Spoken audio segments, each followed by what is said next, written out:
We may now be seated. I don't know how to start my greetings. Is it still happy anniversary?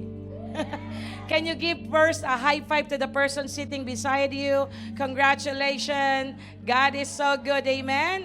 Hallelujah. Truly indeed, God is doing amazing things. Parang 1 week na pala yun. Who among you here were able to attend our anniversary, our first-timers? Some are here. Praise the Lord. Come on, let's give the best clap of praise to our living God. Hallelujah.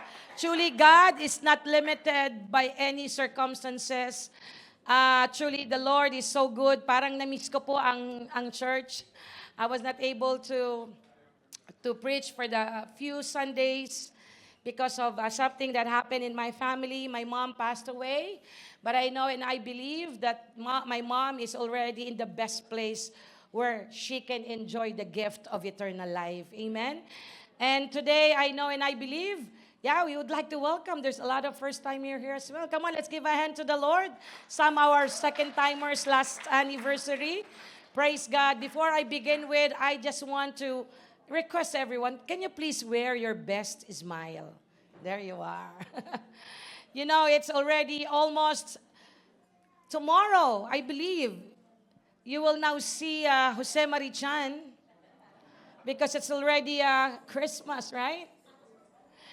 And regardless of those days, I know and I believe that we will end up the month of August reflecting of what is our monthly theme, which I know and I believe you still remember.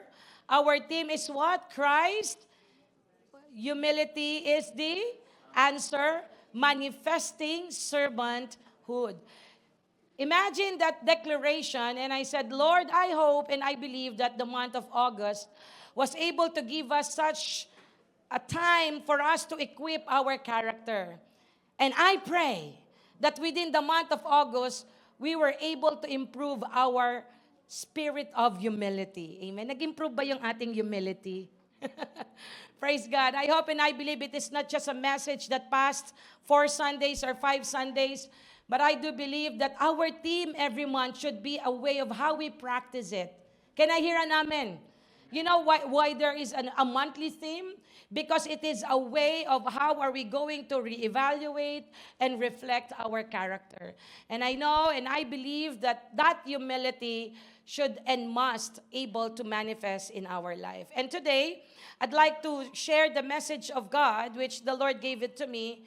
I was in the Philippines and I said, Lord, thank you for this a roller coaster of life. So let me just share a little bit of my testimony later on along my preaching on how the Lord break me in this season, start July to August. And that the state of humility is not easy because there will be a state of breaking point. Can you say to the person beside you, breaking point? And it's not easy to be in the state of breaking point, right? You know, the breaking point is sometimes you cannot smile anymore.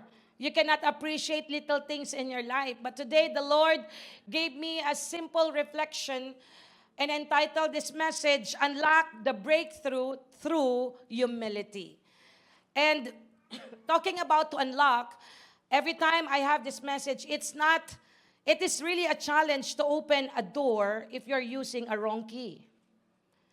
And there is always a time in our life that we're doing it our own way, and little did you know, you are just going around the bush. Have you experienced that? You want to unlock this dream, you want to unlock this plans in your life, and yet you cannot overcome it because we are using a wrong key. And today, the Lord sometimes uses those breaking point so that we can able to humble Himself before Him, and from that moment, God will prepare our breakthrough. Who among you here still claiming unstoppable breakthrough? Give a hand to the Lord. Yesterday, we have a little bit of Thanksgiving, some workers, everyone is actually invited, and it's a little bit funny because there's a lot of theme that I've heard, unbreakable breakthrough. So there's a lot of breakthrough that we want in our life. And if there's one thing that I really emphasize this month is that the Lord is ready to give us an unstoppable breakthrough. Can I hear an amen? And today, let me share the message of God, which, as I've said, entitled, Unlock the Breakthrough Through Humility. And I know and I believe that the Lord has prepared something for us this morning. Let me start a story about the story of a broken potter. I know all of you already heard and knew about the story of a potter, but this time, let me have just another reflection of this story. So let me begin with the story that a potter had spent years perfecting his craft, creating beautiful and intricate pieces. One day, a particular stubborn lump of clay resisted his every effort to shape it. Frustrated, the potter slammed his hand down on the wheel, but the clay remained uncooperative. In a moment of humility, he stepped back. Okay, he stepped back and acknowledged his limitations and asked for guidance from a fellow potter, which he knew that this is just a new potter. Together, they worked the clay, and with each gentle touch, it began to take shape.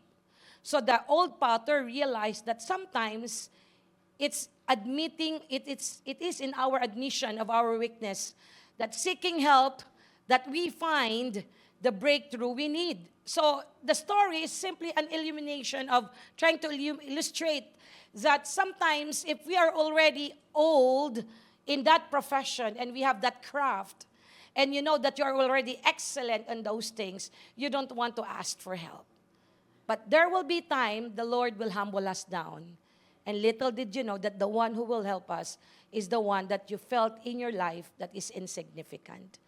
Today, we're going to unlock the breakthrough through humility in the life of Naaman.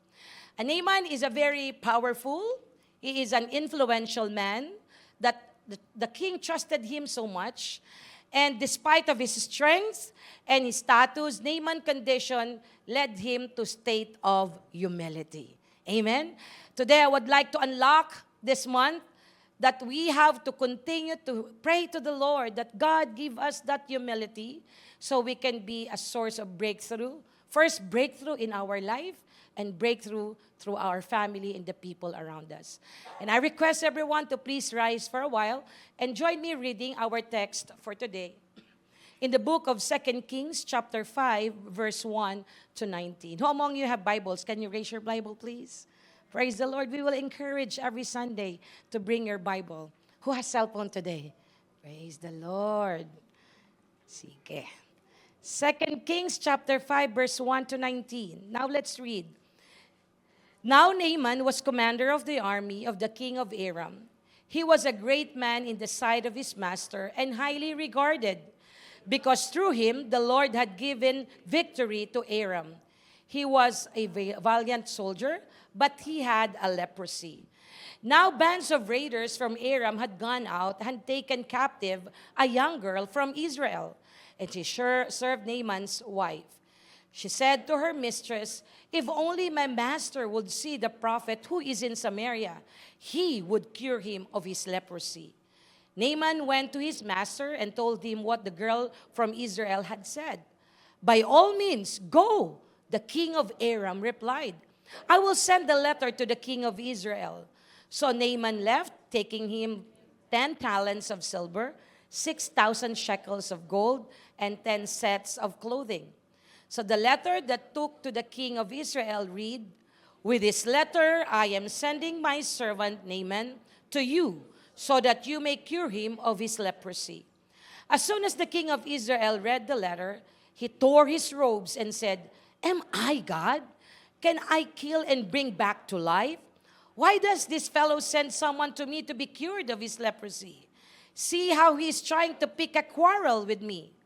When Elisha, the man of God, heard that the king of Israel had torn his robe, he sent this message, "Why have you torn your robes? Have the man come to me, and he will know that there is prophet in Israel?" So Naaman went with his horses and chariots and stopped at the door of Elisha's house. Elisha sent a messenger to say to him, "Go, wash yourself 7 times in the Jordan, and your flesh will be restored, and you will be cleansed." But Naaman went away angry and said, I thought that he would surely come out to me and stand and call on the name of the Lord his God, wave his hand over the spot, and cure me of my leprosy. Are not Abana and Pharpar, the rivers of Damascus, better than all of the waters of Israel? Couldn't I wash in them and be cleansed? So he turned and went off in a rage. Naaman's servant went to him and said, My father, if the prophet had told you to do so some great things, would you not have done it? How much more cleanse? So he went down and dipped himself in the Jordan 7 times, as the man of God had told him, and his flesh was restored and became clean, that like a young boy. Verse 15. Then Naaman and all his attendants went back to the man of God. He stood before him and said, Now I know that there is no God in all the world except in Israel. So please accept a gift from your servant. The prophet answered, As surely as the Lord lives, whom I serve, I will not accept a thing. Even though Naaman urged him, he refused. If you will not, said Naaman, please let me, your servant, be given as much earth as a pair of mules can carry, for your servant will never again make burnt offerings and sacrifices to other God but the Lord. But may the Lord give your servant for this one thing. When my masters entered the temple of Rimnon to bow down, and he is leaning on my arm, I have to bow there also. When I bow down in the temple of Rimnon, may the Lord give your servant for this. Forgive your servant for this. Go in peace, Elisha said, after Naaman have traveled some distance. Let's give a hand to the Lord, and we may now be seated.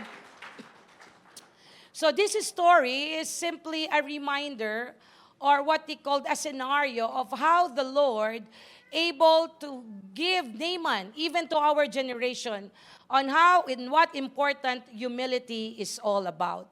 So we read the story that Naaman was known as a highest commander in the military, Syrian military, and then he was given this chance to lead the people. And there was something that causes him to humble down, and let us now go in here. Reading this 2 Kings chapter 5, 1 to 19, there are 3 examples, or what we call the initial observations that the Lord put into my heart. First, the paradox of strength in weakness. You know, when people says weakness, they didn't know that in that weakness, there is something that strength can be drawn. Humility allows us to acknowledge that our weaknesses and limitation is God's space to create strength and breakthrough in order for us to emerge. Weakness can be a source of strength. Do you agree with that? Weakness can be a source of strength. Why does it so, Pastor, that weakness can be a source of strength? Did you know that sometimes the Lord cannot move in us to the point because we have so much? Can you tell to the person beside you, do you have so much? So much of everything that sometimes we forget that, where's the Lord in my life? Because you have the ability. You have a car na merong payong sa loob. Meron kang sasakyang nako-convert into a different, parang transformer. So the paradox of strength and weakness is a reality that the story of Naaman is something that the Lord uses us to realize that whatever you have, one day, your weakness will be an exposure that you still need the Lord. Can I hear an amen? I don't know if you are familiar with, in the Japanese art, they call it kintsugi. It is, I think I've mentioned it before, that they love collecting jars out of, the broken jars. And that broken jars, in the sight of man, it's all nothing. But the Japanese artists will collect all those broken jars, and they started to put it all together by putting a lacquer or a very strong glue. And then when they put it all together, in that lining where the parts of the jar is broken, they're gonna go paint it with gold. So out of something that is already broken, the method of kintsugi is a method that repairing broken jars, but it will also embrace their imperfections. And you know what? From a broken jar, when they sell this jar out of a kintsugi art, it is more what? Expensive. Look at the person beside you. You know, each one of us, we are like a broken jar. Amen? That one day in our life, the Lord humbled us, break us, and now you realize that when you come to the Lord with humbleness and humility, that's the only starting point that you can find your true value. Can I hear an amen? All of us have the paradox that our weakness, sometimes or most of the time, God uses it to show that His sufficiency. And God is able to put all His strength to us so that our inadequacy, God will be glorified. You know, the key of a kintsugi jar is that it is embracing your imperfections. It is also highlighting your brokenness. And I know and I believe all of us has brokenness in life. Can I hear an amen? Do you have brokenness in your life? Amen. Those are the linings of your jar. Those are the linings of your life. And it creates something new. That's why in the book of 2 Corinthians chapter 12 verse 9, can you join me reading this? 1, 2, 3. Amen. Your power.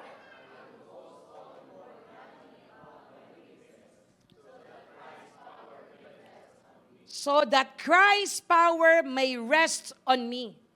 People are scared of exposing their weakness because there will be judged. They will be judged. They will be ridiculed. They will be belittled by people. But the Lord says that, the Bible it says that 2 Corinthians 12:9, but He said to me, sabi po ni Paul, Paul says, my grace, that God's grace is sufficient for you, for my power is made perfect in weakness. Did you know na walang maganda pag walang pangit? That's a logic. You cannot describe maganda without looking on the pangit one. And there is no pangit pag walang maganda. Do you see the logic? It's simply. That's why the weakness in 2 Corinthians 12:9, that God's grace is sufficient for us because through your weakness and through your insufficiency, that is where God have the space to move into your life. Come on, let's give a hand to the Lord. This 10th anniversary, we had this evaluation yesterday. Indeed, we have only limited preparations because of a simultaneous activity of the district and the church. And there was a time that I was in the Philippines because I have to, attend to my mom's interment. And I was here and I said, Lord, I don't know what's going on, but I believe, God, we will give you space to move in our life. Was there a time in your life that you gave the Lord the space to move in you? Or you're not doing it because you are able. I have this, I have that, I can do that. But you know what? The paradox of strength and weakness is a reality that this is the key why humility allows us to acknowledge that even in our weakness and limitation, God can turn it to our strength. Can I hear an amen? Another thing about initial observation about the life of Naaman, I came to realize that from pride to breakthrough, what does it mean? In number 2, or second point, humility opens the door to new possibilities. Do you believe that sometimes, I know, lahat tayo biktima ng pride. Who among you here have a lot of pride? Fried chicken. Pride is so hard to break. Because you know that I have this. Sometimes you are so self-entitled. Self-entitled to the point that the Lord is ready to open a new breakthrough in you.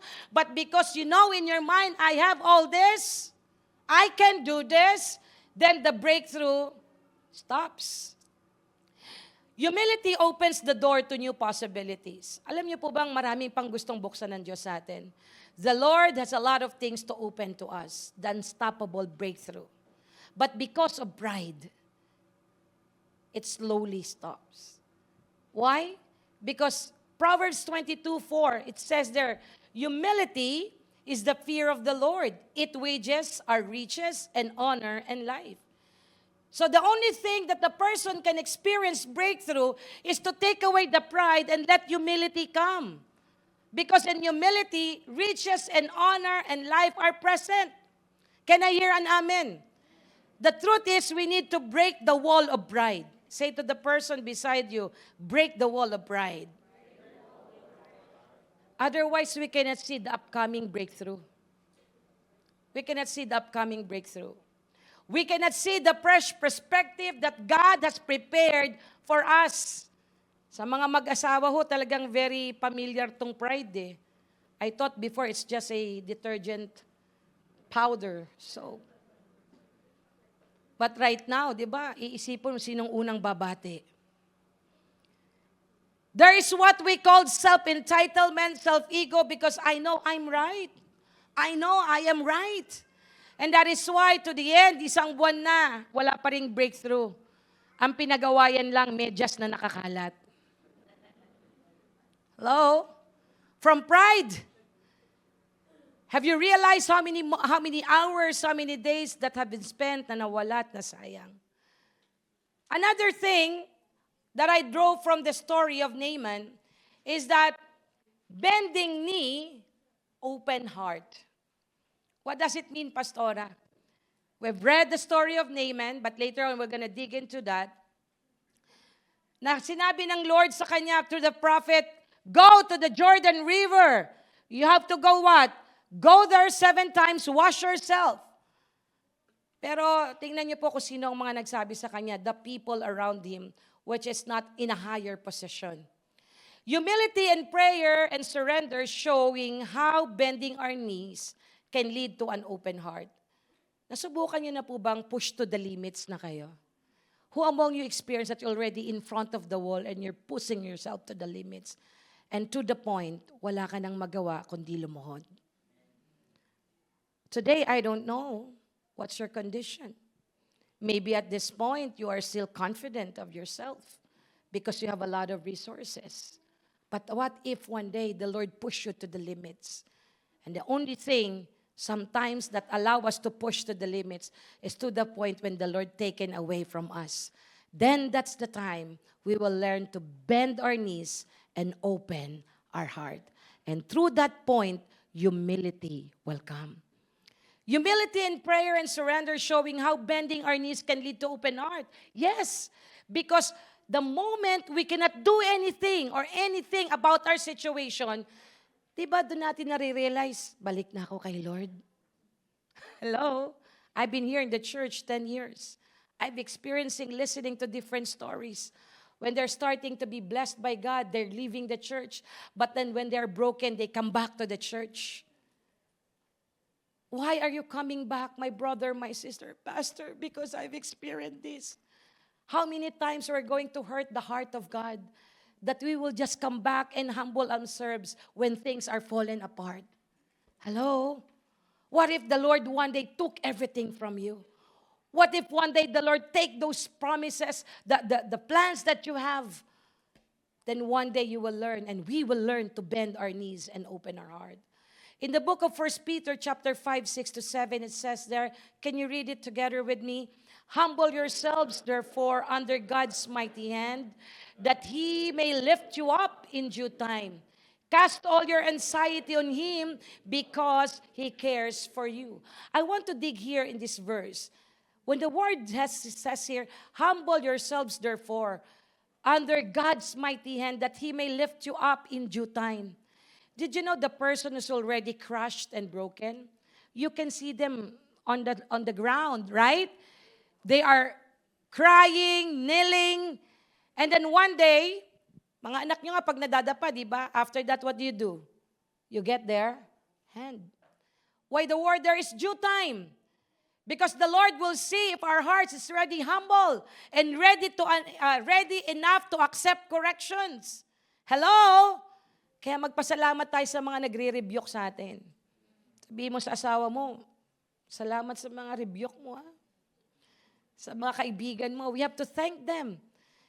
Because that lifting up in due time, it means your heart is already open, ready. And the next verse says there, cast all your anxiety on Him because He cares for you. Alam niyo po ba in Tagalog, it's so hard to cast all your anxiety to God pag may pride pa rin. May hahagis ka nga sa Lord, Lord, I give it all to you. Pero may ititira kang laylayan. That's why you're asking, Lord, why you're not answering my prayers? Why I am still here? Because you're not casting all. Say the word all. It says there, cast all your anxiety. Prior to this verse, the requirement is to humble. Kaya nga magtataka ka, Lord, bakit ang tagal ng answer prayer ko? Maybe there's something that I'm not really giving up to you. Humbleness is a requirement so that it's easy for us to cast everything unto the Lord. Marami na pong patotoo dito sa church.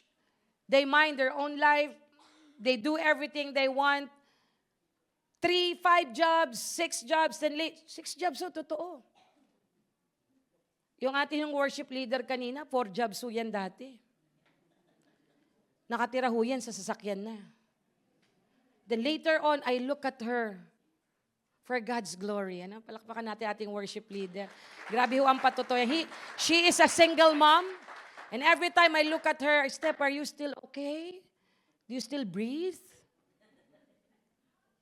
4, 5 jobs. How's about your life? Did you know that our life is just temporary here? Then suddenly she came to realize, Ate, there's something wrong in my life. Yes, 100% there is. And then started to bend her knees to the Lord and asked, and said, Lord, give me a job that will supply all my needs. And the Lord did it for her. Amen? Being a single mom. For the past 2 months, it's really hard for me. My life is like a rugged cross. It is really in pain that suddenly the Lord put me into a breaking point. The month of July for me is a realization that the Lord will bring us into breakthrough if we learn how to humble ourselves before Him. For the knowledge of everyone, and I'm going to testify for God's glory, I had an operation last July. And after 3 days after my operation, I had a call that my mom passed away. And it's not easy for me to travel because I only had 3 days operation. Then I have to go to the Philippines. And back and forth, I'm thinking, Lord, it's a district anniversary, and then it's a church anniversary. Sometimes I know in my mind I can do it. But more than of the pain that I've experienced for the past 2 months, it's not physical pain, it's more of an emotional pain. And even standing here to you right now, it's my 1 month of my mom's passing. And I said, Lord, can I still serve even in the midst of pain? Can I still do and give honor to your name even in the midst of pain? Yes, kaya nga sabi ng kanta, diba? Even when the sun's not shining, even when my heart's in pain, your name, O Lord, your name, O Lord, I will praise. Because praising and thanking God amidst of all your situation is the best choice that you could do. And when I've learned that my mom passed away, my daughter asked me, Mom, what do you want to do right now? I will go to the Philippines.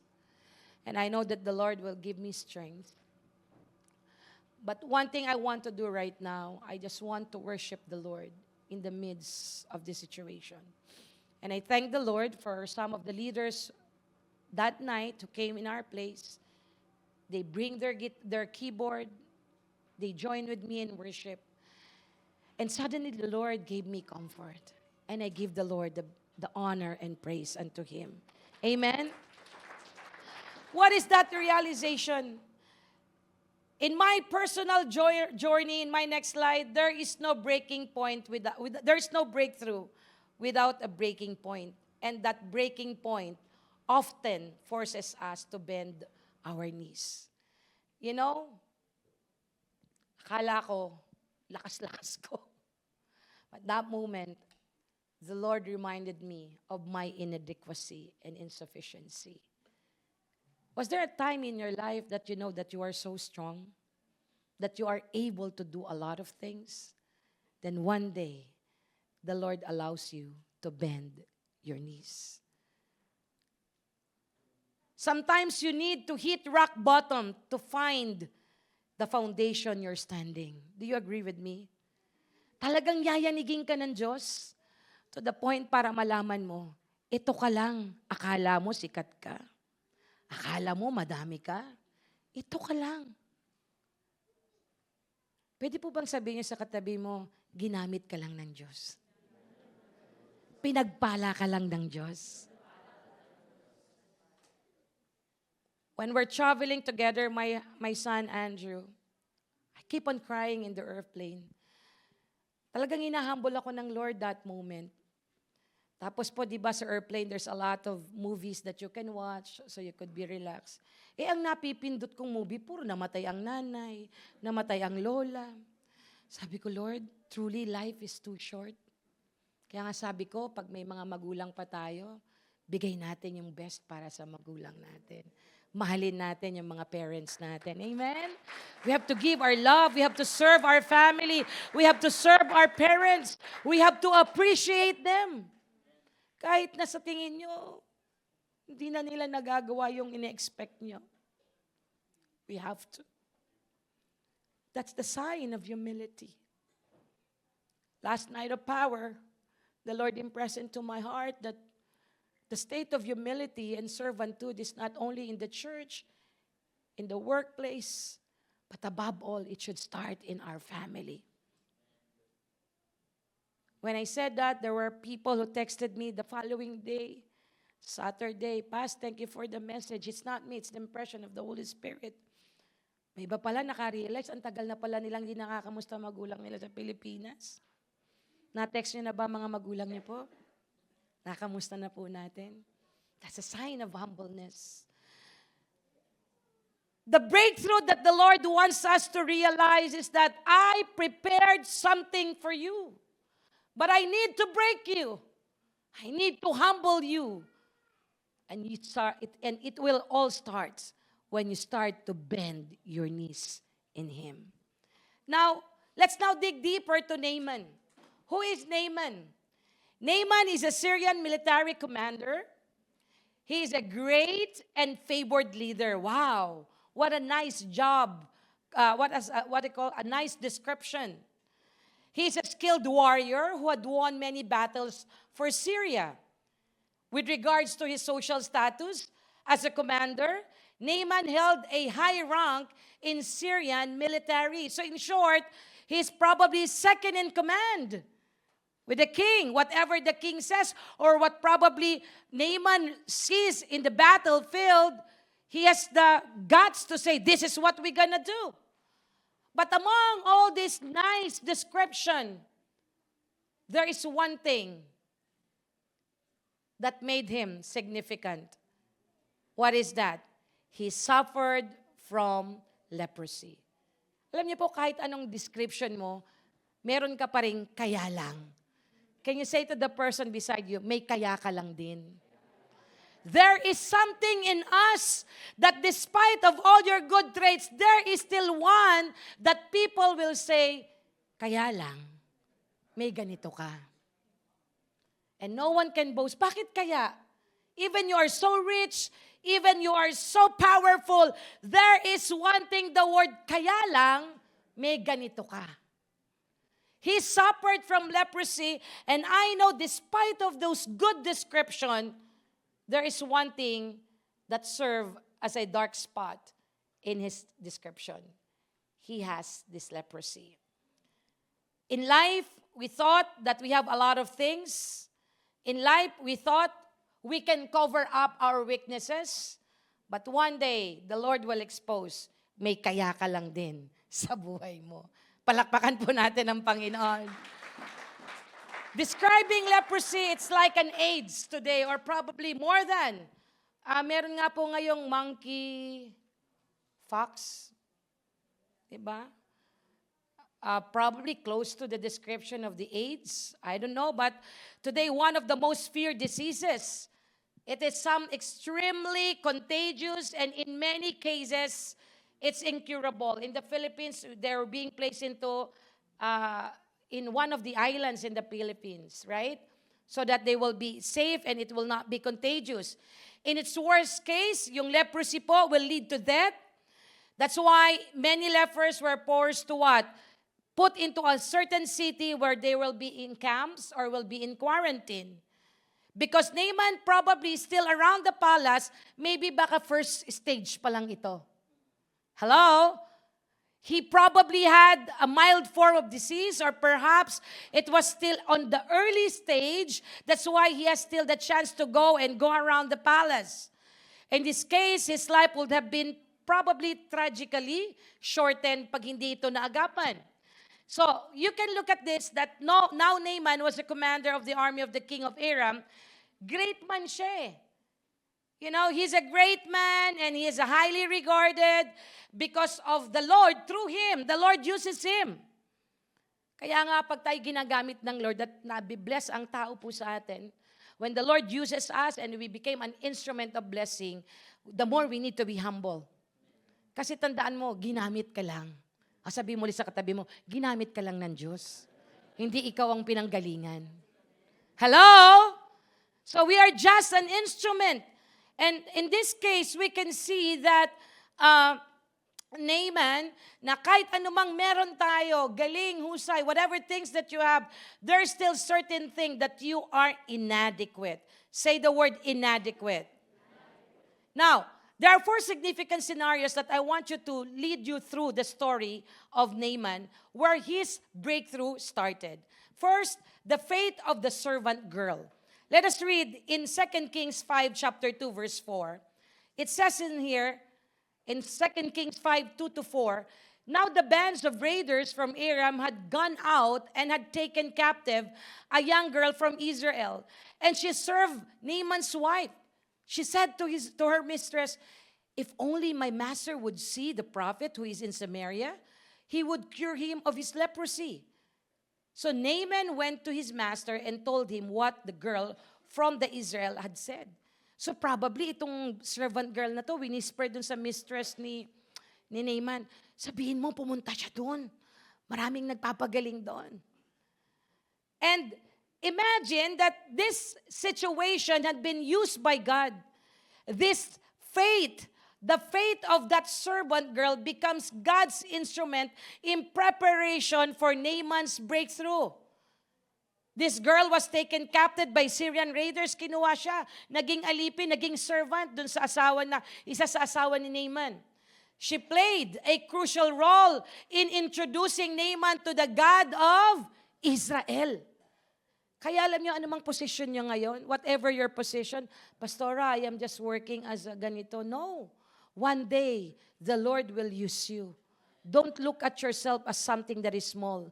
Because one day, that small thing, God will use you in a bigger plan. Amen? Sige po, palakpakan natin ng Lord. Her brief word to the mistress brought Naaman to healing and faith in God. Imagine, servant. Was there a time in your life, nagsabi ka, pero yung sinasabihan mo matataas sa'yo, higher than you, and then they listen to you?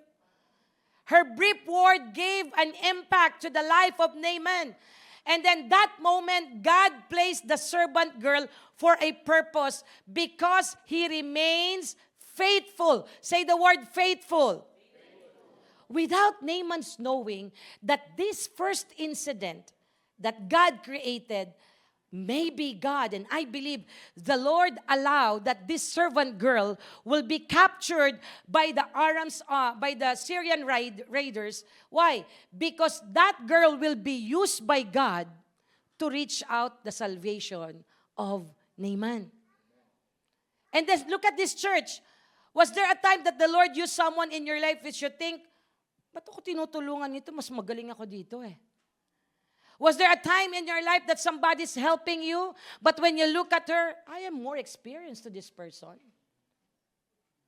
Kaya nga dapat ina-appreciate natin ang lahat. We have one leaders in the church, but I will not name her. But we're so blessed during the anniversary. She's one of our leaders, very active leader in the church. She's so fast in moving, in action. She's always in action. And every time, most of the times, we cannot catch her up, to catch her how fast-facing she is. Napakabilis niya lagi. Then during the anniversary, last Sunday, it's a bit funny, when we went there, when the team went to the venue of the church, that person was, there watching, looking, waiting for the instruction on how to help. They need to set up the chair as fast as possible. And you know what? That leaders of ours, her strength, her past-facing gift, were able to use when she put all the chairs or most of the chair in the venue. Amen? Let's give a hand to the Lord. Sometimes the person we look at, wala namang magagawa yan. Oh, that person, that cannot help us anymore. But you know what? One day, the Lord, i-humble down tayo. The person that we think is insignificant, one day, the Lord will use them into your life that person can help you. Amen? So God placed that girl. And you know what? When this girl had been captured by the Syrian raiders, he has the chance to, just embrace the culture of Syrian. But because she's an Israelite, he kept that culture. He kept that faith. At yung faith na yun, di niya napigilan. She has to tell it to the one of the wives of Naaman and said, pwede siyang gumaling. Punta siya sa Israel. Nandun si Elisha. Magpapagaling siya. And who among you can believe if you are, well-known person? So now, the only point here, church, is that the incident that happened is not just a simple incident, but the Lord prepared for Naaman for him to be what? Healed and be saved. Now, let's go to the next point. In Romans 14:4, it says there, who are you to judge someone else's servant? To their own masters? Servants stand stand or fall. And they will stand, for the Lord is able to make them stand. So, ang Lord lang ang pwedeng mag-judge. That's why those little servant, that girl servant, that woman have been used by God.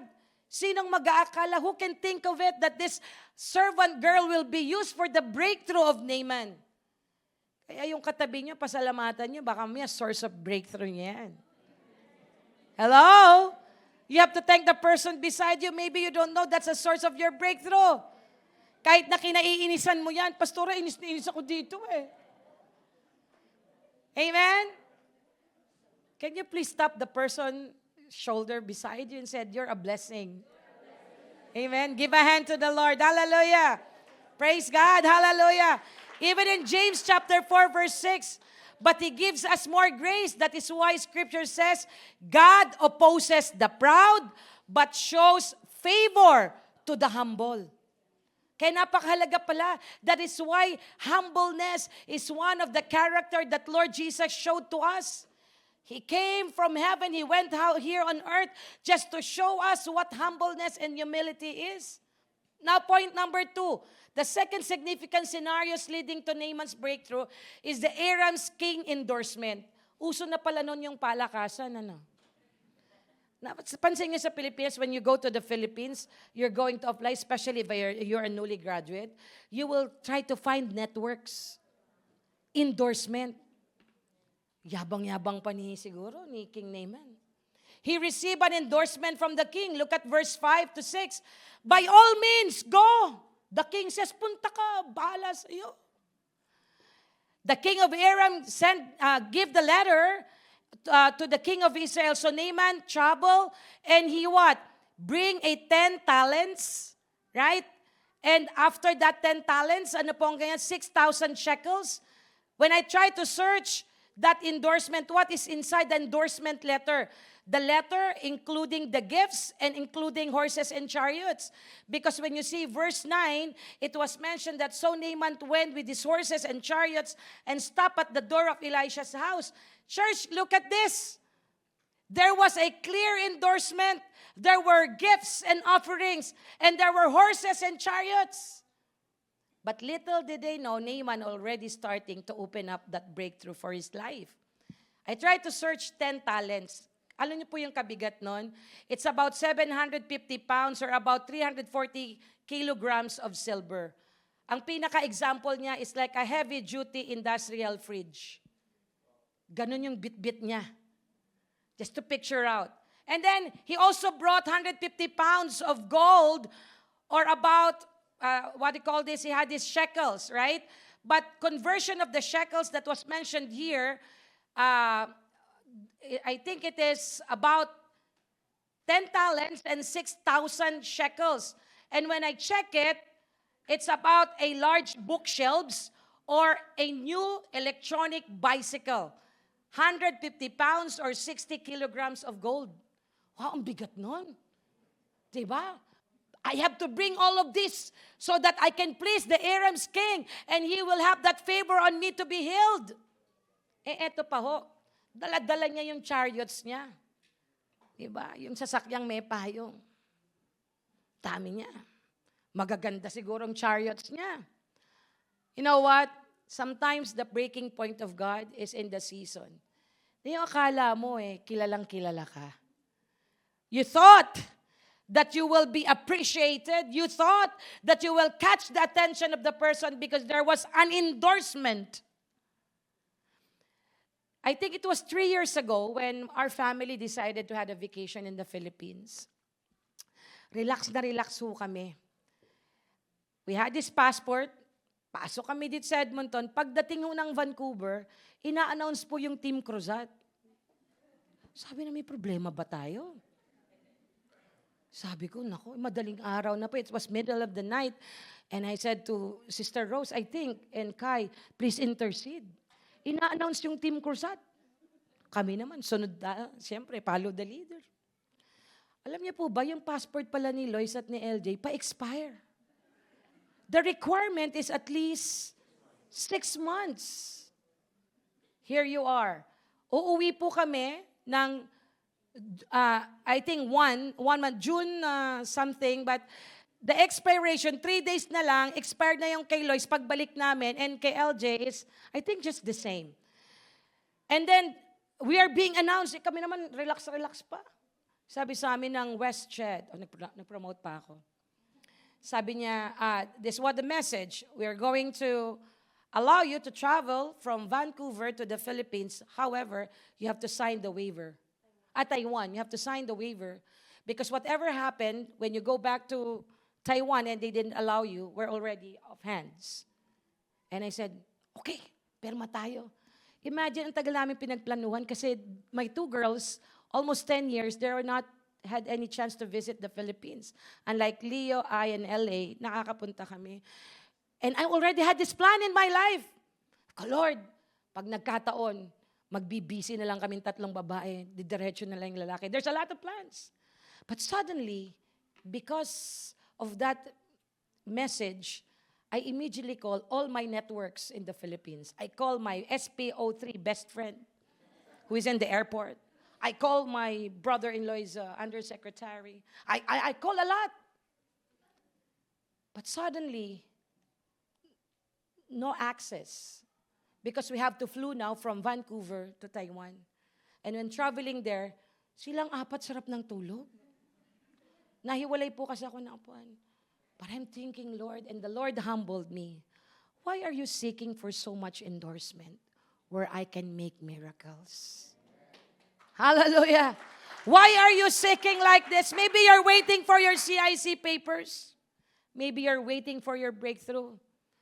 You know, sometimes endorsement of men are limited, but the endorsement of the King of Kings is far above what you could imagine. Hindi ako makatulog, and the Lord suddenly rebuked me. Ang sarap ng tulog nila doon. Ako, nagpipray to meeting, Lord, make miracles. Here we are, when we went to the Philippines, alam niyo, para lang kami duman sa immigration. Okay, picture, go. Nag-isip ako, ang haba ng tulog nila. And here I am worrying. Because I thought, how can I contact them? When we stop over in Taiwan, kinontak ko yung SPO3, barkada ko. Ang dami kong kinontak. SPO3 sa naiya. Sabi ng Lord, higit ba ako dyan? I can do miracles. And that happened. Pinapasok ko kami, walang tanong-tanong. Let's go. Enjoy the Philippines. Welcome to the Philippines. Sometimes, there was a time in our life that God will humble us.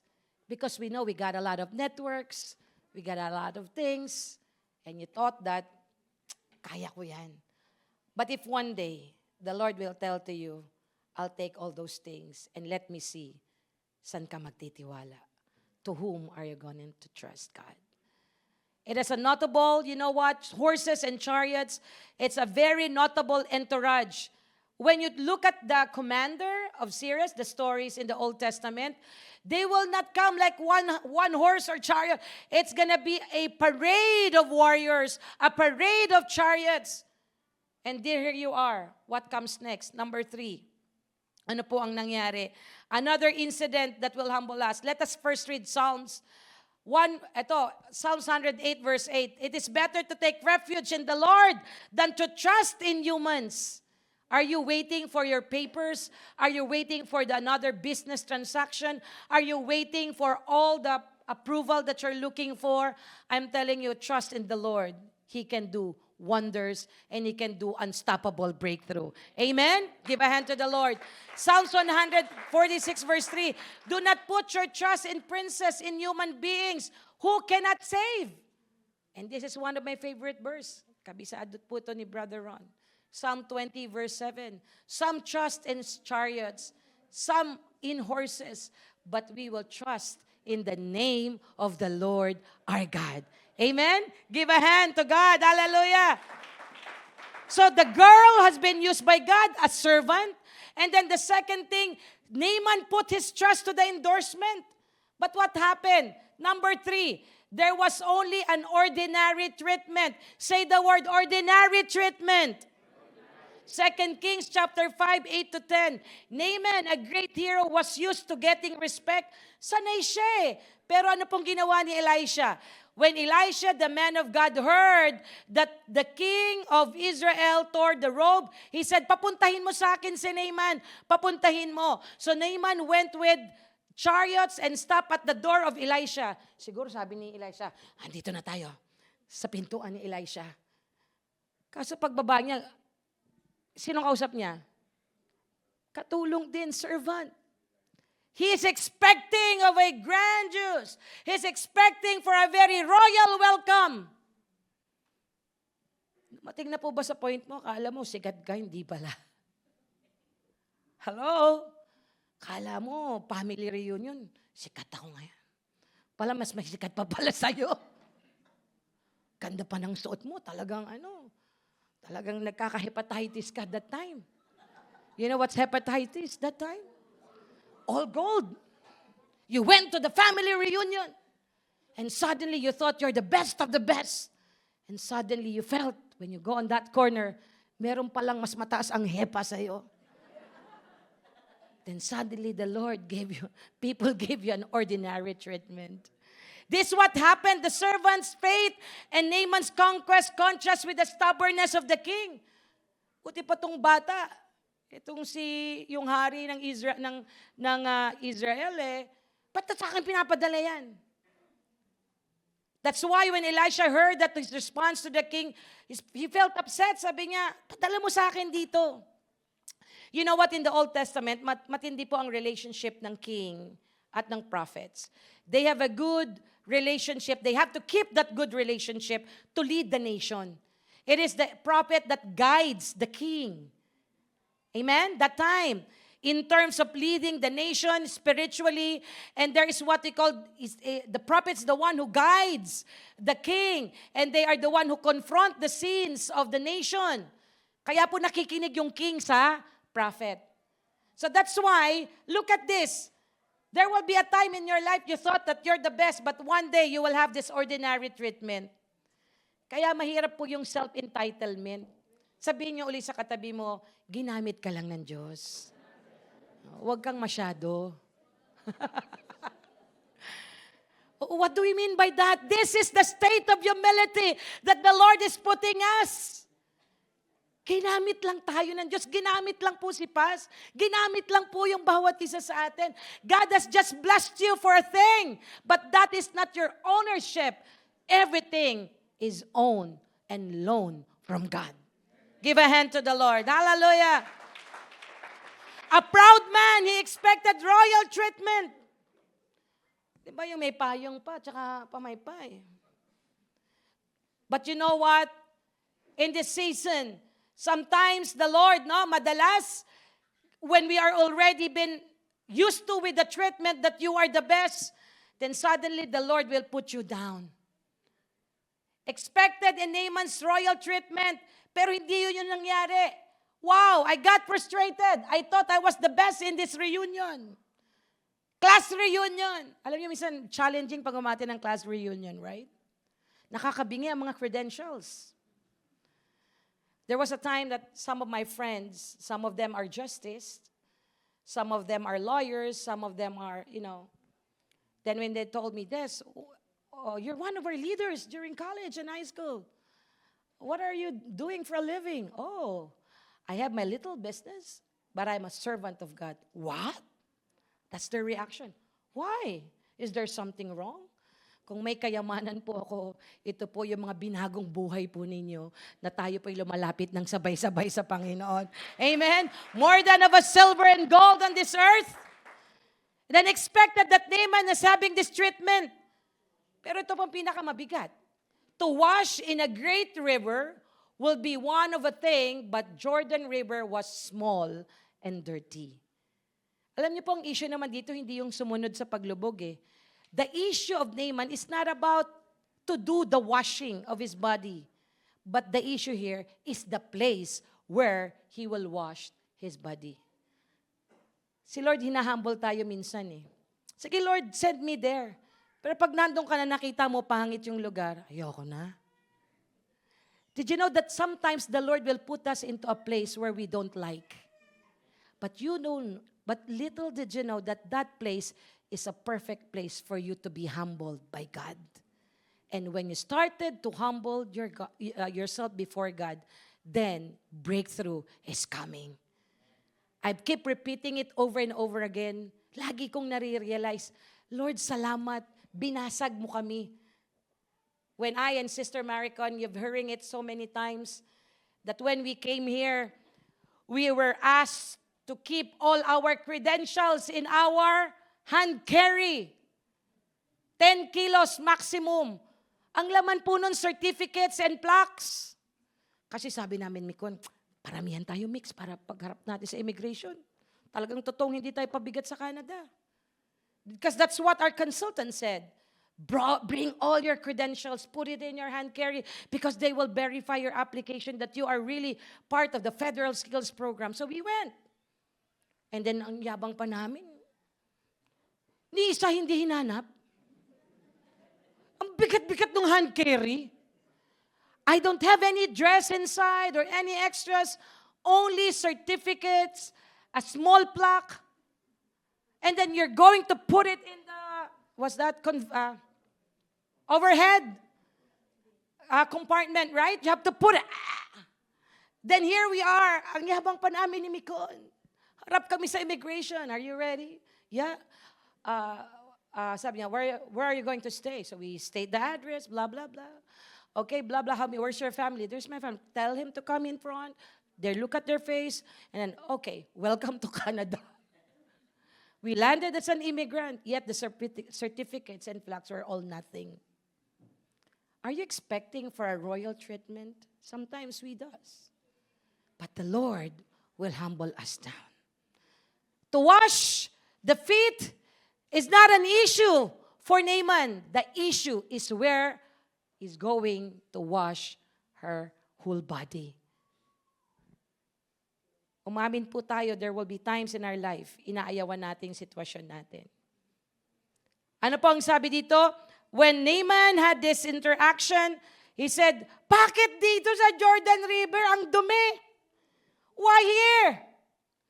Why Lord, you put me in this kind of job? I'm a manager in the Philippines. I'm a well-known professor in the Philippines. Why here, Lord?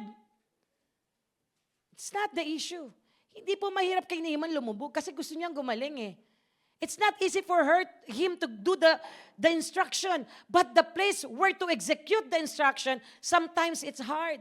Church, maybe the Lord is putting into a situation that you don't like because you know that I deserve a nice treatment. I deserve that this place should be mine. In Proverbs 27, verse 2, let someone else praise you and not your own mouth. an outsider and not your own lips. Verse of Luke 11:7, for those who exalt themselves will be humbled, and those who humble themselves will be exalted. Minsan dala natin yung credential pala natin, hindi naman pala yun ang hinahanap. Another and the last significant scenarios leading to Naaman's breakthrough is the servant's encouragement. Nakakasunod po ba tayo? Can I hear an amen? An ordinary treatment. Now, ito naman po, the servant's encouragement. 2 Kings 5:13-14. Naaman was a hero and he is expected to have a heroic cure. Siguro nung sinabi, tara, pumunta na tayo sa Jordan. Sige, tatanggapin ko na. Pero ang pinagawa, pinalubog. Maybe Naaman has probably something in her mind that the way for him to be healed is that doing an heroic thing as well. Something that is grandiose to treat him. But three things that is being asked for him. Go, wash 7 times. Did you know that sometimes the Lord is giving us simple instruction? God sometimes giving us simple instruction, but because of our self-righteousness and pride, we're not able to follow the instruction. Taas po ang kamay naman, minsan ay ganun tayo. Ako ay tataas ang kamay ko. Hello? Sabi mo sa katabi mo, ikaw ba yun? That's why what happened here. So Naaman, 2 Kings, let's read 2 Kings 5:13-14. Naaman's servant went to him and said, the servant, my father, if the prophet had told you to do something great, would you do it? How much more than if this will give you healing? Wash and be cleansed. Sabi niya, kung ito naman ang pinagagawa sa iyo, gawin mo na kung makakagaling to. And what happened? Naaman followed the servant. There is a twist here. Sometimes you have this full of pride. Like Naaman, he could not accept that simple cure of faith. Minsan simple lang, pagalingin tayo ng Lord eh. Ang dami mo pang dahilan. Sometimes the Lord is asking you, go back to the church, serve the Lord, and I'll bless you. Lord, I'm busy. To obey God's command doesn't seem heroic. What Naaman had to do is, for his leprosy, is something that he thought is going to be something unique kind of healing, should I say? But you know what? The only thing that God says, go, wash 7 times. Simply lang, even believing in Jesus for you to be saved, you don't need to carry the cross. Jesus just said, believe, accept Him as your Lord and Savior. So notice that God uses, tingnan niyo po, ilang tao po ang ginamit kay Naaman? First, the servant girl. Second, sino po ang nagsabi po sa kanya na maghugas? Servant ni Elisha. Sino uli nagsabi sa kanyang, tuloy mo na, continue, if this is the way for you to be healed? Sino uli? Servant of Naaman.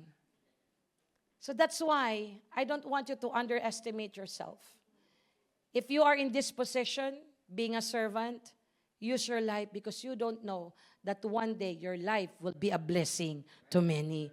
Amen? Give a hand to the Lord. Hallelujah. Micah chapter 6 verse 8, He has shown you, O mortal, what is good. And what does the Lord require of you? To act justly and to love mercy and to walk humbly with your God. Ito po yung in-expect ng Lord. 1 Peter 5:6, humble yourselves therefore under God's mighty hand, that He may lift you up in due time. That's why, you know what? It's easy, it's love to serve people than to be served. Di ba po sa airplane, when you go to the airplane, the stewardess said, Ma'am, what do you want? Milk, coffee, or juice? Saan pahihirapan pa ng iba, di ba? Oh, can I have more of this? We come in the presence of God. We come here in the church, not to be served, but to serve. Kaya pag nasa church tayo, hindi natin hanapin yung pangit. Pangit naman ito. Dapat ganito. Ang dami mong hinahanap. Eh, we came here to the church to honor the Lord. Can I hear an amen? To humble ourselves before you. Because you and I and the people around us, we are all nothing in the presence of God. Yet God gave us a meaning. Binigyan ng Lord ang meaning ng buhay natin. Can I hear an amen? Now, what are the hindrance in finding breakthroughs? Dito ko lang din po kinuha in the life of Naaman. Let us read verse 11. But Naaman went away angry and said, I thought that he would surely come to me and stand and call on the name of the Lord his God, wave his hand over the spot and cure my leprosy. Are not Abana and far the rivers of Damascus better than all the waters of Israel? Could I wash in them and be cleansed? So he turned and went off in rage. Minsan hinahumble ka ng Lord, nagbibigay ka pa ng options. Hello? Sometimes the Lord is already telling you, do this. This is what I want you to do. But Lord, please, I have another options. Meron ka pang ABC kay Lord. Hello? Sabi mo sa katabi mo, ikaw ba yun uli? Hinahumble ka na ng Lord, nagbibigay ka pa ng options. Hello? Now I try to research what is Abana and Pharpar River. I'm going to be closing in here. Here, the Abana River is also known as the one of a significant source of water. And it is very beautiful river in the Damascus region. So in short, maganda siya. So sometimes, si Lord, hinahumble na tayo. Pero ang binibigay mo pang option, yung makakalusot ka. Can you tell to the person beside you, minsan ka na bang lumusot sa Diyos? You're giving a lot of reasons and alibis. The Lord is telling you, serve the Lord, go to church. You have a lot of excuses. Sabi mo sa katabi mo, puro excuse ka ba? Mag-repent ka na. And then a Pharpar River, I tried to search it. It was also flows in the vicinity of Damascus. And it is what we call, play an important role in the ecosystem and the water supply. Ay ba, gusto palang malinis na tubig. May preference. Hinahumble ka na ng Lord, meron ka pang submission of choices. Parang si Jonah. Diba? Pinadadala siya saan? Nineveh, but he went to Tarshish. But what is Jordan River? Jordan River is a major water course in the region of Jordan and Israel. However, probably during that time, Naaman saw that that river is currently small and muddy that contributes him to his reluctance to wash and be cured in that place. And dignified, and you know what? I am a dignified people. Dalhin mo ko dito. Sino na nakaranas nun? So what is exactly the hindrance here? One word, pride. Say the word pride. Reading these verses, 11 to verse 12, anger, self-entitlement, self-righteousness is equivalent to pride. And that hinders your breakthrough. So the opposite of humility is pride. Reading these verses, verses 11 to verse 12, nakita natin, we can see here that Naaman was angry. He have this self-entitlement. He have this self-righteousness that I can make a choice or give or send an options. Ayoko sa Jordan River. Why? May pride eh. But what God says here, Proverbs 11 verse 2, when pride comes, then comes disgrace. But with humility comes wisdom. That's in the next slide. Proverbs 16:18. Pride goes before destruction, and a haughty spirit before a fall. When pride comes, then comes disgrace. Kaya ang pride po talaga, we have to pray for that, to be away in our body. Alam niyo, mahirap naman siya sa katawan yan. Kahit Clorox, hindi kayang mawala yan. Hello? So we have to take away the pride. I want to end this, the results of breakthrough. Can you join me reading verse 15? Then Naaman and all his attendants went back to man of God. He stood before him and said, now I know that there is no God in all world except in Israel. So please accept a gift from your servant. The prophet answered, as surely as the Lord lives, whom I serve, I will not accept a thing. And even though Naaman urged him, he refused. If you will not, said Naaman, please let me, your servant, be given as much earth as a pair of mules can carry. For your servant will never again make burnt offerings and sacrifices to any other god but the Lord. Alam niyo po, when Naaman started to be healed and follow the words coming from three servants that God uses, that four scenarios, Naaman, little by little, started to humble himself. The results of breakthrough in these verses were all cleared. Why? Ano po ang sagot po dito? Verse 18, but may the Lord forgive your servant for this one thing. When my master enters the temple of Rimnon to bow down and he's leaning on my arm, I have to bow there also. When I bow down in the temple of Rimmon, may the Lord forgive your servant for this. Go in peace, Elisha said, after Naaman had traveled some distance. Hindi na siya naging self-entitled, naging humble na ang kanyang puso. His life become humbled, he surrendered. There is what gratitude. Now, what is the result of breakthrough if there is what we call pure humility? Natututo kang magpasalamat. Gratitude. He started to respect the decision of Elisha. He humbled himself. Hindi na siya, I'm the assistant of the king. I'm the commander of the military Syrian. Wala na. And then he started to confess his sin. When you want complete breakthrough, there must be confession. And that is equivalent to Naaman's salvation. Can you follow what I'm saying? Nagkaroon po ng salvation. Nagkaroon po ng kaligtasan si Naaman. Sabi niya, then I will follow. I will now serve the Lord your God. I will not serve anymore to other gods. Now, let me end with this application, church. Lessons learned from Naaman's life. Where are we going to find or unlock the breakthrough through humility? One, humility is not about thinking less of yourself. It's about thinking of yourself less. Hello? Let me repeat. Humility is not about thinking less of yourself. It is about thinking of yourself less. Humility doesn't have to require that, Pastora, ito lang kaya ko eh. This is only that I can do.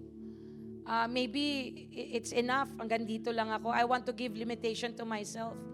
Humility doesn't require you to have a low opinion of yourself, of your abilities. But instead, humility involves your focus on how are you going to serve God. It is about prioritizing what's truly important rather than constantly seeking to elevate yourself.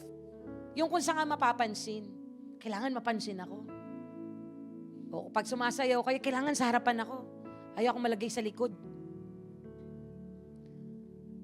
Hanggat may hawak pa po tayong kayabangan at pride, hindi po natin makukuha yung lakas na galing sa Diyos para punuin ang ating kakulangan. Do you agree with that? Humility is not about thinking less of yourself. It's about thinking of yourself less. Let's go with number 2. Breaking doesn't make you weak. It makes you what?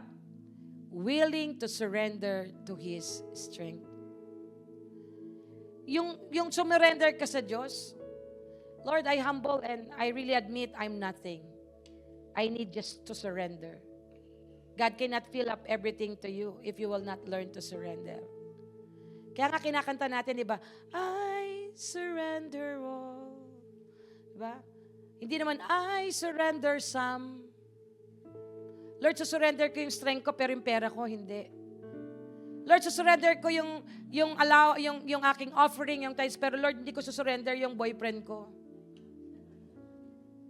Lord, surrender ko to, pero yung ano ko, hindi ko surrender. Then, we're not entitled to sing the song, I surrender all. You know, when I was in the Philippines and my mom already, had this funeral service, nilibing po siya.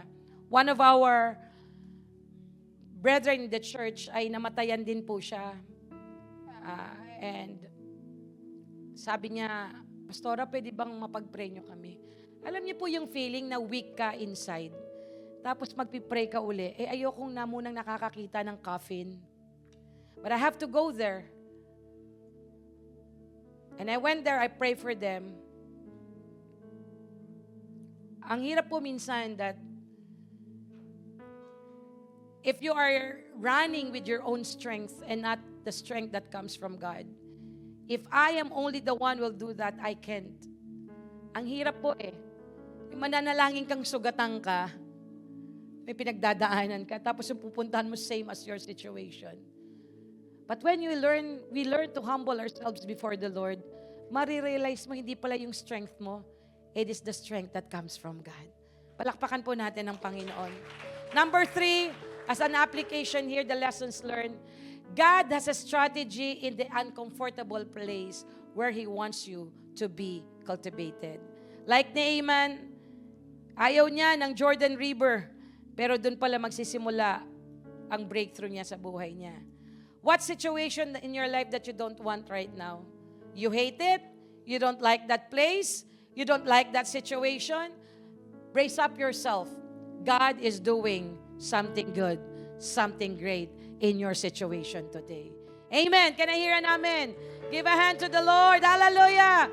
Trust God even when faces with challenges. Trust God even though you don't understand yung instruction na pinagagawa sa'yo. Buti nga ngayon may GPS na eh. Noon, di ba, sabi nga nila pastora si Abraham, go, yonder, sacrifice. Walang linagay na exact place. Even sometimes God is telling us to do things which we don't understand. Trust Him. Even if it's uncomfortable, follow the Lord. Humble yourself. Humble ourselves before Him. Number 4, transformative power of humility and submission to God will reveal one's true self. Alam niyo po ba, kapag po tayo ay nagsasubmit sa Lord, little by little natatransform pala yung character natin. Nare-reveal yung, ay hanggang ganito lang pala yung pasensya ko sa asawa ko. Sino maraming pasensya sa asawa? Walang nagtaas. Ayun, marami. Yung iba, 2 kamay pa. Little Lord, but I have to serve my husband. I have to serve my wife. That's your command, Lord. Little did you know, yearly, nadidevelop pala yung patience mo. Dati nun talaga, ngayon mata na lang, nagkakaintindihan na kayo. The patience, the humility to serve. Number 5, breaking is necessary in order for our potentials to be fulfilled. I-allow niyong i-break tayo ng Lord. Magpa-humble tayo sa Lord. Let us humble ourselves before the Lord so that you can see your full potential. Second to the last, God has a purpose in our lives even in times of difficulty and refinement. This is what I've learned in the season of my life for the past few months. Marami pa pala akong talagang dapat matutunan. And those lessons that I've learned, I see God's more opportunity for me na mag-work siya sa buhay ko. Church, can you ask yourself right now, may space pa ba si Lord para i-humble ka? Is God still a space in your life for you to be humbled? For you to be refined? When Naaman started to shift his heart and understand that humility is all about, wala pong bagay na i-refine mo na hindi mo gagamitin. Hello? Can you hear an amen? When God refined our character, meaning God will use us, hindi mo i-refine yung gold ng walang purpose. So that's why I believe that God is refining us in times of our difficulty because God will use us. Finally, humility is more about the condition of the heart than the position of our external circumstances. It's not easy when the Lord refine us. There will be breaking point. The Lord will humble us and the Lord will break us to the fullest so that we can humble ourselves. Let us all stand up and let me read this conclusion, requesting everyone to stand up. Jesus Christ is the ultimate example of humility. Do you agree with me? He came to serve, not to be served, and His humility led Him to the cross. As the followers of Christ, we are called to emulate His humility and servanthood. Church, pastors are not exempted in breaking point. And all of us will experience that. And the only one thing that we can again stand up when we learn to humble ourselves before God, like Naaman, what are the seasons in your life that the Lord put you into realization? Can we sing this song, Breakthrough? before I pray. And I request our gatekeepers to prepare our communion at this point. Hallelujah. Let us sing breakthrough. Breakthrough, oh my God. Breakthrough, oh my God. Breakthrough, that I may worship you. Sing it to the Lord. Say breakthrough. Let us humble ourselves before God. The Lord wants to break us so we can experience such humility. Hallelujah. Breakthrough.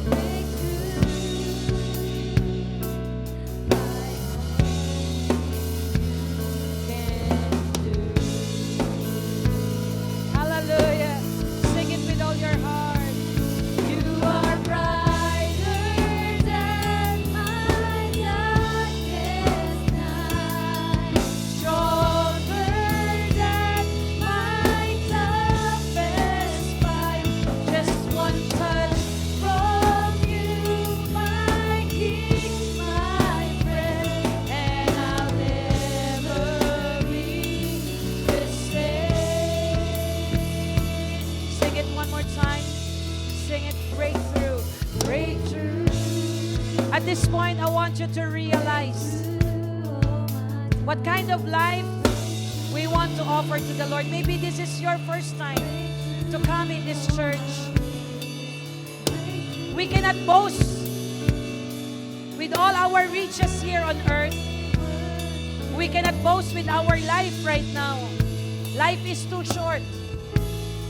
You don't know what will happen in the coming days. But Jesus came here in this earth to seek and save the lost. The Lord is ready to take all your pains, all your hurts. All you need is to believe in Him. All you need is just to do a simple instruction. Believe, receive, and believe that Jesus died for you. Sing it. You are brighter than. You are brighter.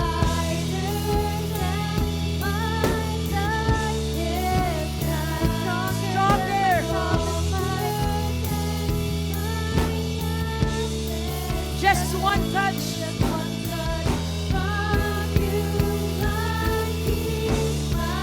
And you'll never be the same. You are brighter. You are brighter than my darkest night. Stronger than my toughest fight. Just one touch from you, my King, my friend, and I'll never be the same. Today, I'd like to encourage, maybe this is your first time to come in this church, and you hear the story of Naaman. Maybe there was a point in your life that you are like that servant girl, a servant of Elisha who sent a message of breakthrough for Naaman. Or maybe you are the servant to encourage Naaman to go and follow the direction of Prophet Elisha for him to be healed. I don't know your situation, but God is asking us that if we learn to humble ourselves, in due time, the Lord will lift us up. Today, if you want to receive Jesus Christ as your Lord and Savior, I just want you to just bow your head and lift your hands and follow me in this simple prayer. The instruction is just simple. Believe and confess that you're a sinner and believe that Jesus died on the cross for you and He is ready to give you an eternal life. If you want to believe and accept Jesus as your Lord and Savior, follow me in this simple prayer. Lord Jesus, Lord Jesus, I come before you. I come before I admit I am a sinner I admit that I am a and sinner I cannot save myself. and I cannot save myself. I come today I come today with a humble heart. with a humble heart. I want to accept you I want to as accept my you Lord and Savior. as my Lord and Savior. Forgive me from all my sins, Forgive me for from all my sins, iniquities, for all my iniquities, sins of the past, sins from the past, sins of the present, sins of the present, present and the sins of the future. and the sins of the future. I acknowledge I acknowledge that by the shedding of your blood by the shedding of the on the blood cross of Calvary, on the cross of I Calvary, receive that forgiveness. I receive the forgiveness. And by your stripes, and by your stripes, I am healed. I am healed. Today, Lord Jesus, Today, Lord Jesus, come into my life. come into my life. Be my Lord Be my Lord and be my and Savior. my Savior. I love you, Lord, I love you, and I Lord, surrender my love to you, and I surrender my life to you. In Jesus' name. I'll just pray, Lord, today. Thank you for those persons who commit themselves to you, and even those who recommitted their lives unto you. Like Prophet Elisha giving such simple instruction to Naaman. Go wash, do it 7 times. Lord, today we humble ourselves. We want, Lord, your guidance to us. Be our Lord and be our Savior. Always to remind us, Lord, that life is too short. And there is a life after God. There's life after death. And now today we are secure that believing and receiving you as our Lord and Savior, we have this gift of eternal life. Lord, bless the one right now who are sick, those finding comfort and peace, those who are in trouble, those who are struggling, those seeking, Lord, for peace right now, touch their lives. Even those watching to us via live streaming. Maybe like Naaman, they have this kind of sickness. Lord, extend your healing touch. Cancer, leukemia, kidney failure. Lord, all sickness and diseases will bow down in your name. Be healed. Believe that Jesus, that by His stripes, you are healed. And thank you, Lord, today for securing the comfort and peace of your people. Thank you, God, and we will end the month of August exemplifying, Lord, the character of humility, where only you is the best example of it. Thank you, Lord Jesus. I pray for complete healing for every family, restoration of all sickness and diseases. Lord, restore, God, from all pains, from all hurt. Give that restoration of strength that comes from you, oh God. And Father, thank you for the breakthroughs in their papers in CIC. Thank you, Lord, for the assurance that you are providing open heaven, unstoppable breakthrough to your people. Breakthrough in their business, breakthrough in their finances. In the name of Jesus. And Lord, we bless you, we thank you, and we honor you, God, for this. To you we give the praise and thanksgiving. In Jesus' name, amen. Give a hand to the Lord. Hallelujah. And today, let us just continue for our communion for the month of August. And I request our gatekeepers to first distribute our elements of communion as we sing. Thank you for the cross. Hallelujah.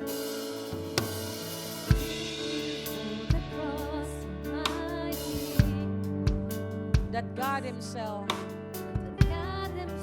should die for such a son. and every day Every day will change into your image more and more.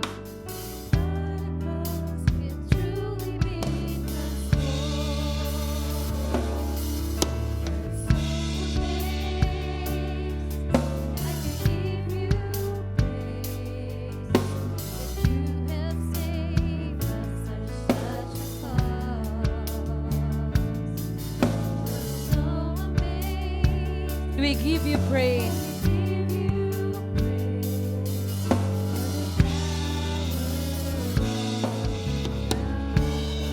Sing it one more time. Thank you for the cross. If you have with your communion,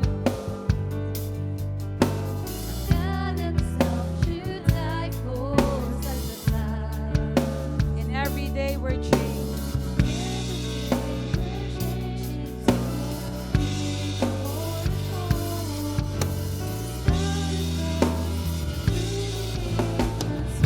We're so amazed and we give you praise.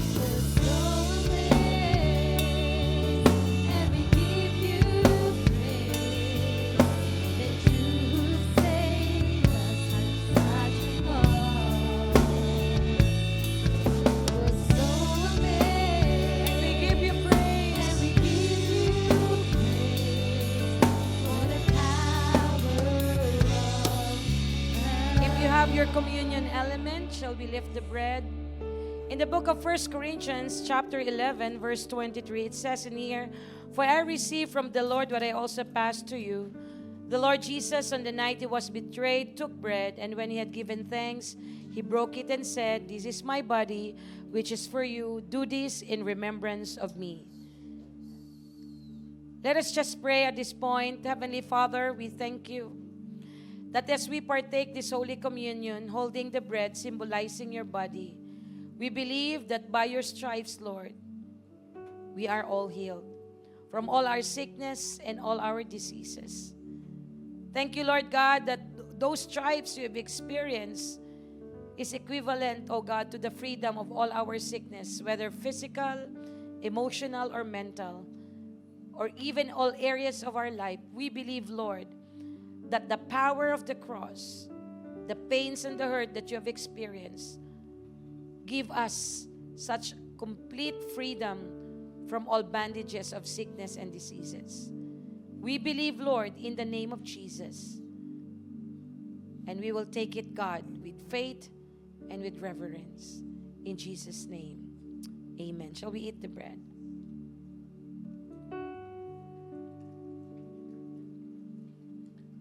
In verse 25 of the same chapter, "In the same way, after supper, he took the cup, saying, 'This cup is the new covenant in my blood. Do this whenever you drink it in remembrance of me. For whenever you eat this bread and drink this cup, you proclaim the Lord's death until he comes.'" Shall we pray? Father, thank you. We are holding this juice symbolizing your blood that was shed on the cross of Calvary. Every time we have this communion and drink and partake this one, God, we believe that there is power in your blood. We receive your forgiveness, cleansing us, Lord, from all our iniquities. Wash us away all our sins. Thank you for the redemption, the remissions of our sins. And we believe by faith, God, that if we confess our sins, in 1 John 1:9, you are faithful and just to forgive us from all our unrighteousness. Thank you, Lord God, for thy forgiveness. And we will take it with reverence, Lord. In Jesus' name, amen. Shall we give our best clap of praise to the Lord? Hallelujah.